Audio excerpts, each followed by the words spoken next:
Aloha and shalom, saints of the Most High God. This is Apostle Asia LaVonne with Rainbow Covenant Ministries. Welcome to our broadcast. This is the Fourth Watch. Saints, today we're going to be talking about King David and how the Lord chose him.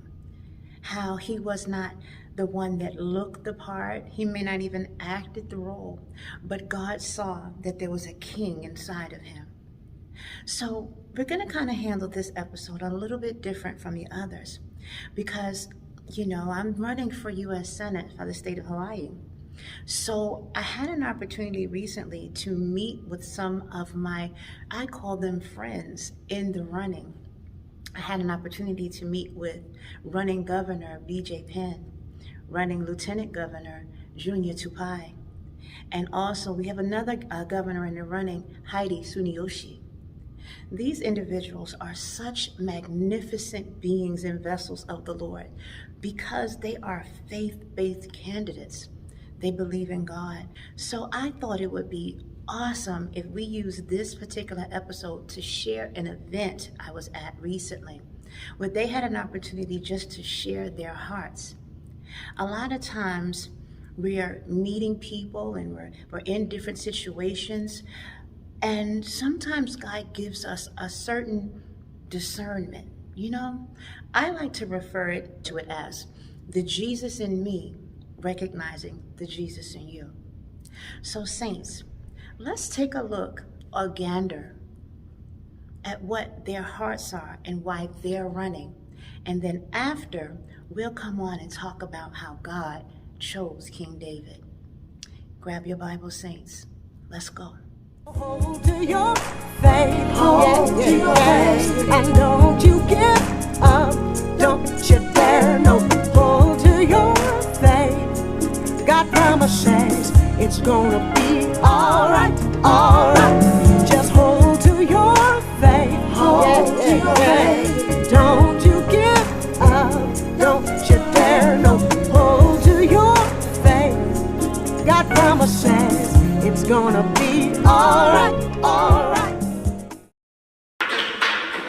What's up, everybody? I want to thank Asia LaVonne. Thank you very much.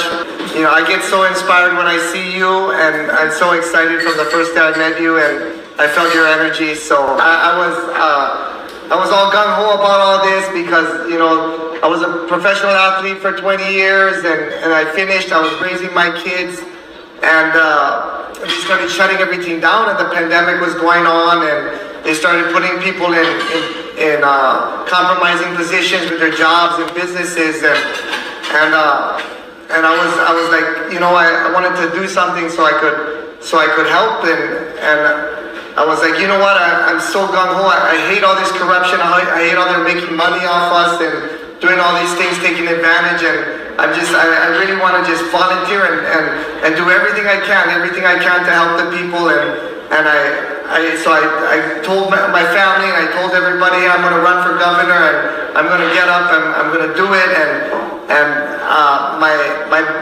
in my head I was like, hey, they're going to come after me, and they're going to do all these things, but I'm just not going to stop, and I'm ready for this, and I went to my first event. I forget if it was in Hilo or here already. It happened so quick, and I was there, and I'm hanging out, and I'm like, yeah, let everybody know that I got their back. I'm here to back them up anything they need, and I'm hanging out, and then someone comes up to me and says, hey, BJ, you got to give a speech, and I'm like, wait, what? I got to talk? I got to say something? What?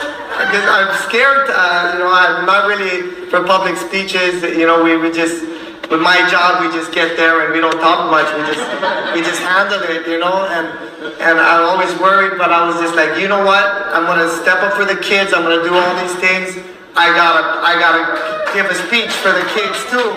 If I want to help, I gotta do it all. So I'm here, and I just want to say thank you, Asia. Thank you for backing me up, and thank you for stepping in and I see you talking on that, and you're right, it's faith, freedom, and family, and that's what it's about. So, love all you guys, and great seeing all you guys all the time. Thank you. Good evening, everyone. I want to start by also thanking Asia for inviting us here this evening. Thank you for your heart and being just a really open and just so kind and loving in all that you do. Every time we see you, you're always just all about loving and goodness, and I really appreciate that. We're missing that. And so a little bit background about myself. My name is Heidi Tsuneyoshi. I am running for governor. Currently, I serve as council member on the Honolulu City Council for District 2, which runs from Mililani Malpa, goes through Wahiawa. I told everybody, you know, as everything within my career, my background is in social services. I've worked in homeless and transitional shelters. I've worked in women's prisons. I've worked a statewide program for child abuse prevention. I've worked in the schools with our at-risk youth, and seeing the struggles of our people and what our people have gone through for decades, I decided we cannot go another 4 years with what we've already had. Our people are not going to make it for another 4 years, and there's so many things that we have to change. So I thought I did, like you said, just be very prayerful about it. Just think about, is this within me to do? And the resounding answer said, yes, it is within me to do. Even when we don't see it for ourselves, we know that it is within ourselves to do. So I'm really grateful for this opportunity to see all of you for many different reasons. I'll be running for governor. There's a lot of changes that have to happen. And just really quick to wrap up so I don't take up too much time. One of the main situations that I see is I've worked alongside people and fought for them to feel like they had a voice at the city council. When a lot of people were seeing the testimonies that come in, they still vote yes, even though so many people are saying, we don't want that, we don't want that tax, we don't want our businesses to be up, we don't want any of this. And then I'm sitting there looking at my other council members and it's like, yes, yes, yes, and I'm just like, what is actually going on? And being the only no vote, I'm like, I'm good with that. So it's been a lonely road for me within the council, but I know that there's so much that goes on outside of government buildings. There's so much things that go on in our communities with our people that's being completely ignored. So seeing it from the inside out, there's a lot of things we have to change as governor. I look forward to changing the system, and not just for specific things, but for so many things, how we deal with different issues of affordable housing, different issues of what's happened with our land for the Native Hawaiians and our land leases, what's happened for our agricultural land. We always talk about agriculture, and our farmers and our ranchers have zero support. So supporting all of those people who are doing things that need to happen, helping with our mental health services and doing things about climate change, not as an initiative and talk about climate change, and do certain things that aren't even actually good for our environment. Like in Kuhuku, the area I represent, they had the biggest industrial-sized turbines put up right behind their schools, and we were supposed to say, that's amazing, thank you so much for that. So I did stand with the Kuku community and said, this is ridiculous, this is not right. So we've been working on legislation. We're close to getting a change to the setback of turbines from schools and homes. So that's what it's about. It's like seeing the problem and using that pen of legislation to help the people and not harm the people. So for all these reasons and for many, many more, I'm running for governor of the state of Hawaii. I'm very excited about being able to do that for our people, for our land, and for our future. I look forward to talking with many of you. So what's up? Well, aloha, thank you guys so much for being out here tonight. I'd like to thank you, Ms. LaVonne, thank you so much for just the invitation to come out here tonight. I appreciate that. As I said, my name is Tupai, I'm running for Lieutenant Governor. I currently am the senior pastor of a local church in the Big Island, Honolulu. Before that, I was working for the Hawai'i National Guard Youth Challenge Academy as an instructor with at-risk youth for 14 cycles. Prior to that, I was also coaching football for Hilo High School, 9 seasons, 1 season for Penn. Before that, I was working for the Alternative Learning Center for Hawai'i High School. So for me, I've always been a servant. It doesn't matter what iteration, whether it's a coach, whether as an instructor, whether it's a pastor, whether it's a lieutenant governor. It's just a title that shows the jurisdiction that I'm going to serve. And it doesn't matter whatever iteration. In the end, it has to be of the people, by the people, and for the people. And people often have forgotten that they are not leaders, they're not authorities, they're not magistrates, they're not kings and rulers, but they're trustees and servants. And trustees are people who are appointed and required by law to execute the Hawaii State Constitution and the United States Constitution. And talk is cheap, enough with the rhetoric. We don't need any more empty slogans. I'm not a politician. I consider myself a statesman. Most of the people running, whether 22 seats in the Senate, 41 in the House, Most of them, we're not politicians. We're firebrands. We're of the people, by the people, for the people. We see a lot of stuff. And you know, like I said, we're not politicians. I think we consider ourselves statesmen. A politician always thinks about the next election. Statesmen thinks about the next generation. Politicians think about what's popular and they vote for status quo. Statesmen, they choose the harder right over what's popular. And that's what the people who are running now are here to do. And so I'd like to thank, Asia for running, because we need people who are righteous. The life that is perpetuated righteousness, and we need righteousness back in government. We need people who are going to not be beholden to special interest groups and big money, but are going to be beholden to the people. Because the people have to win in 2022 on that first Monday in December when we come into office. So as for me, as a lieutenant governor, whoever gets in, whether myself, Rob Burns, whoever it is, we are facilitators. We have 4 responsibilities as lieutenant governor, but for me as a whole, I consider myself upholding whatever that purpose is, whatever that agenda is, as the governor brings in. And whoever it is, whoever God wants, in 50 days on August 13th, that the people choose, that we're going to come on November 8th and flip this whole state red, I'm down. I'm ready. Let's go. So I'm excited whoever the people choose. I'll end with this. JFK said, let us not seek a Democratic answer or a Republican answer. Let us seek the right answer. Let us not seek to fix the blame for the past, but let us accept our responsibility for the future. And our responsibility, our kuleana right now, is to run for office and to resonate and perpetuate this agenda, which is put righteousness back in our government. So thank you guys so much. Thank you again for the opportunity. Aloha and God bless.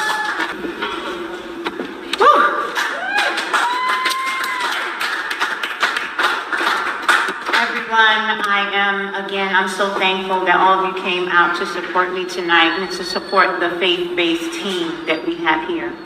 I am so honored to be in your company. I am so honored that you just took this time just to listen to our hearts. There's an issue that is very dear to my heart. When I was in Atlanta, I have a nonprofit organization. It's called the Dream Rider Young Global Citizens Program. And one of the things that we did was work with churches and nonprofits that provided school lunch programs. And this was something that we did for those that had preschool. They would get breakfast, and then in the after-school program, we would provide the after-school lunches, and sometimes we would give them packages to take home. What a lot of people didn't know was that there were a lot of children that they were only eating because they came to school. Some families did not have food to give the children for breakfast, and they did not have food when they came home for dinner. So when they weren't in school, they weren't eating. So this is when the summer program came. So we had to step in to continue providing these programs so that the low-income to moderate-income families could continue to eat. So there's something that's going on right now that's being, I guess, planned or debated in the Biden administration. They're trying to stop funding this program because they want us to be able, or want us to take on the transgender, I don't know how you want to word it. They essentially want us to adopt this transgender education in sports or what have you. So I'm hoping that all of you can just take a little bit of time and investigate this, because this is an atrocity. He's not even coming after stopping those recreational programs. He's saying, if you don't accept this agenda, we're going to stop feeding low to moderate income children. We're going to stop feeding you. So if we don't pay attention to this, what else, what other, freedom are they going to target us with? You know what I mean? These are children. You're not going to feed children because we won't allow a biological man to challenge a biological woman. This is insane. This is insane. And because I saw the effects of these children and these families that don't have meals, this is something that's going to devastate a lot of families, a lot of people. So if this passes, what else will they starve us for? You understand what I'm saying? So please pay attention to what's happening right now with this. And I know a lot of you are working with nonprofits. Some of you have nonprofits, and you see the effects of these types of bills and policies being passed. We need to do something about this. We need to let a lot of people know about this. We need to make awareness about this. So this is one of the issues that I would be, warning about, because this is a federal level, state, U.S. Senate type of issue. So this is my heart. I'm not going to just back down from this type of thing. We need to be having our time together now, not dividing. We need to have our team together now. We need to know, when we get into Senate, and I'm very happy that, BJ is there, Heidi is there, Pastor Tupai is there, and all of you are there, and these are the same issues that are dear to all of us. There's no division in that. So that's what I wanted to close out with, so that we understand we're not the ones that's going to pretend like we're against the bill. And when I say this, I want you to think about this. A lot of times when these bills are presented, they are presented months in advance. I want you to pay attention to when you have someone that says, come and stand with me because tomorrow they're going to pass this bill. You knew about this bill months ago, and you're trying to front in front of us like we have no intelligence to say, you want to look good in front of the cameras. You should have been warned about this when you got it in front of your desk. Not so you can look like you stood up for us and then you feel. Stop letting people drive you. Stop it. Slow down. How long did you know that this bill was going to be presented where the children's parents were going to be criminalized if they came against it? How long did you know about that? Don't stand there 2 days before and say, oh, we got to do something now. No, you're faking. You're on the same team as them. Just like saying, I'm going to send syringes, knowing now everyone's overdosing. How many of you have a family member or a friend right now, and or connected to someone, or know of someone that is so strung out, they're talking to themselves in the street, they're pushing a push cart, their dog, the stray dog is their best friend. We've been numbed now to just walk past these situations. What's happening to us as Christians, as people of God? So, like Pastor Tupai said, we're not politicians. We're not. We're people that truly care, and we're trying to wake everybody up. Vote what you believe. It's not about Republican or Democrat to me. I just happen to choose Republican because Republican don't stop me from saying Jesus Christ is my Lord and Savior. He's the King of Kings and Lord of Lords. So you know what my Bible said, if you call on the name of the Lord, if you lift his name up, I will draw all men. Now we trying to get righteousness back, then whose name we need to be declaring first? My name is LaVonne. I'm running for U.S. Senate for the state of Hawaii. I am your God first candidate.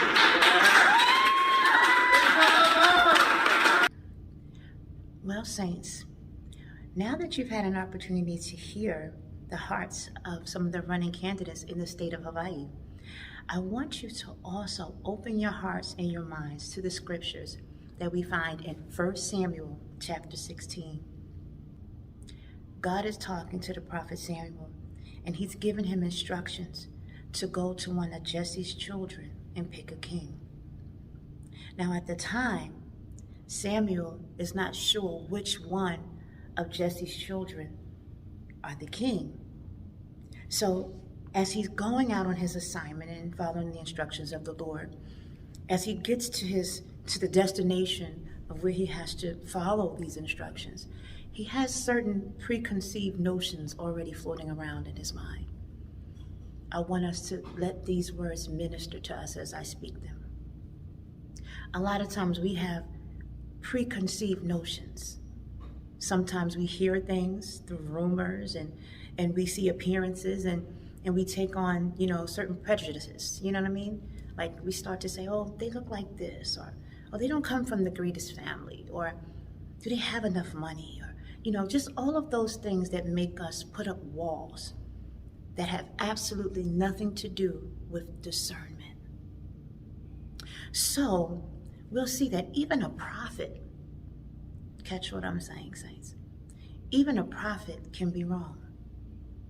Even a prophet who hears from God can have a preconceived notion and have a pride build up inside of themselves where they think they know what God will do.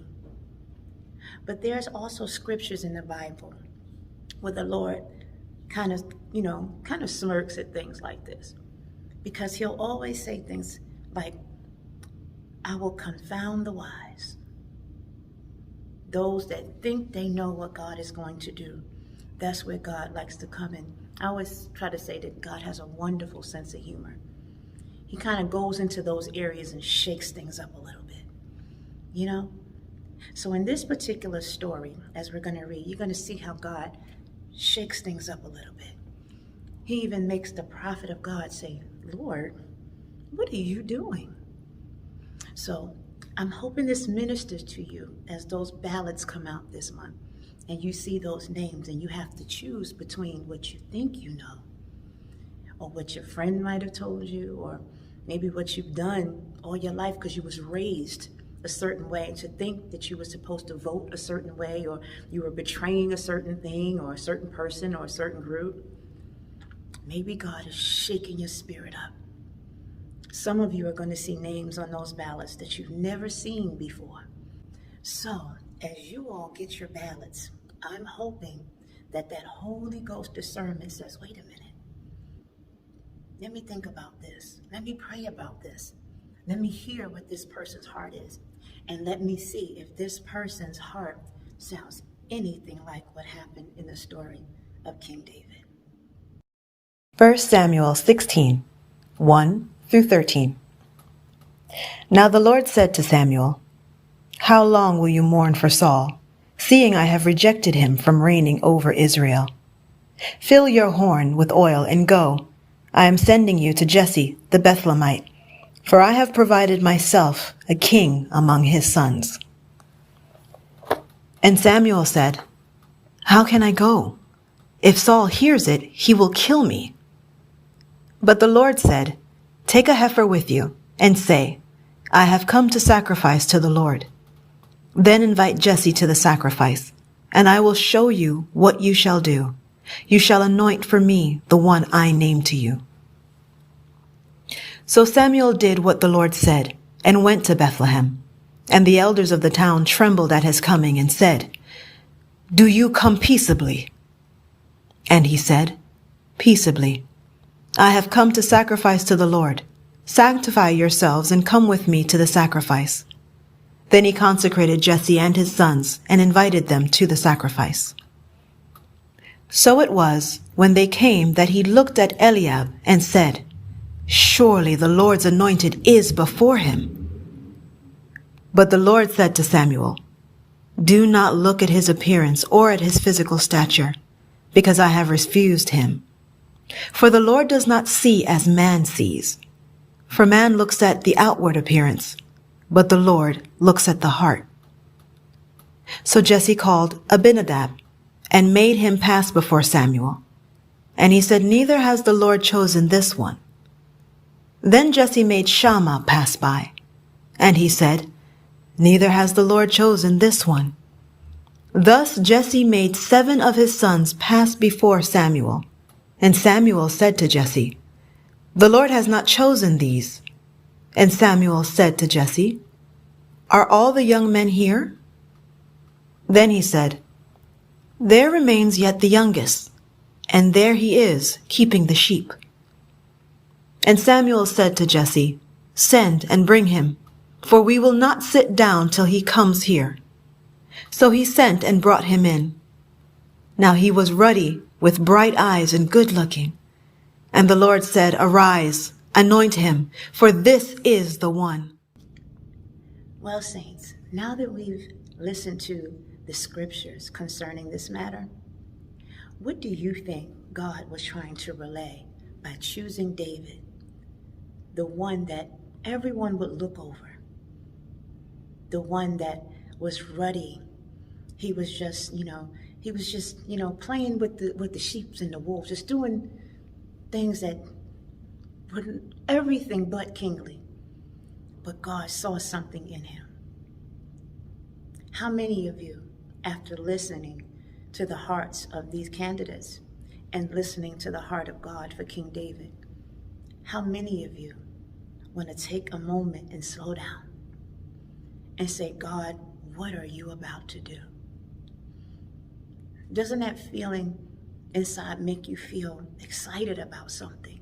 Like something different is about to happen. Something new is about to come forth. I love those scriptures in the Bible where Father says, behold, I do a new thing. The life of the land is perpetuated in the righteousness of King Yeshua Jesus. So when we think about these things, we have to listen to the candidates that are saying they want righteousness in the high places. They want righteousness in the legislative seats. They want to break unrighteous pens that write unrighteous laws. They want to see a change. I want to see a change. Don't you? You see, God says that we are made in his image. And what that means is there's nobody like God and there's nobody like you. Quite simply, we have the Spirit of the living God inside of us, and he is guiding this ship right now. He is going to talk to you and tell you who to vote for. My question to you as we close out this episode is, will you listen? I always call myself the God first candidate. Some of us say Hawaii first, some of us say America first. But what makes, I think, our strategy or our heart a little bit different is I am the candidate that's going to be unapologetic and unyielding and uncompromising when it comes to declaring who comes first. And it is God. And he will have his way in these elections, and we will see change if we put him first. So, this message is not negating any other candidate in the running. I'm just sharing my heart with the platform that I have so that you see who God is putting in front of you, and he's putting him first. Amen. God bless you. Aloha.